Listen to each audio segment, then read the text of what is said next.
সবজির বাজার কমে গেছে এখন, সামনে আরো কমবো। ফুলকপি আগে ছিল 60-70, এখন 30 টাকা 40 টাকা কেজি, বেগুন 50 টাকা 60 টাকা কেজি, পাতাকপি 40 টাকা পিস, টমেটো 80 টাকা কেজি, সিম 50 টাকা 60 টাকা, জলপাই 40 টাকা 50 টাকা, কাঁচামরিচ 20 টাকা পোয়া। সবকিছুরই কমছে।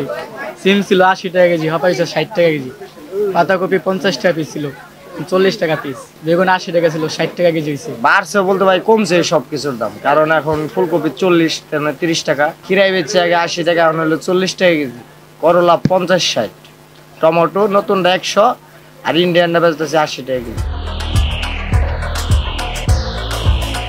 আলু পেঁয়াজের দাম বাড়তি অতিরিক্ত, কিন্তু কাঁচা শাকসবজির দাম মোটামুটি নাগালে আছে। মোটামুটি কমছে, তারপরও যা আর কি আছে এখনো বাজারে, এটা আর কি গরিব মানুষের জন্য চলা অনেক কঠিন, বুঝছেন। আলু কেজি এখনো বর্তমান 60 টাকা কেজি, আলুর এখন বর্তমান সিজন এখন এটা, তারপর 60-70 টাকা কেজি আলু কিনে খাওয়া লাগতেছে।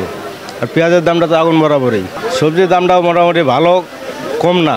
একটা সবজি কিনতে গেলেও তাও 40 টাকার নিচে পাওয়া যায় না, 40-50 টাকা।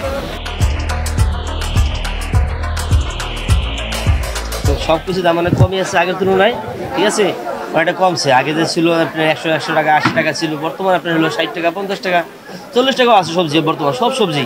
ধরুন আপনার পেঁয়াজ 70 টাকা এসে পড়ছে বর্তমান, আলু 60 টাকা কেজি, কাঁচামরিচ 80 টাকা, পরে আপনার হলো যে শসা 50 টাকা, ফুলকপি 40 টাকা, সব কিছু দাম কমছে এখন। সবারই এখন খাওয়ার যোগ্য পরযোগ্য হন, সবাই কিনতে পারবে এখন, অনেকটা যে দাম কমছে, আরও কমবে আশা করি সামনেতে।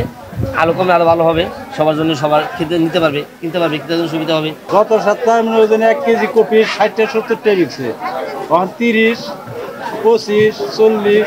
সিম আছে 100 টাকা কেজি, সিম হয়েছে 50-60 টাকা কেজি, এভাবে সব মালের দামই কমছে।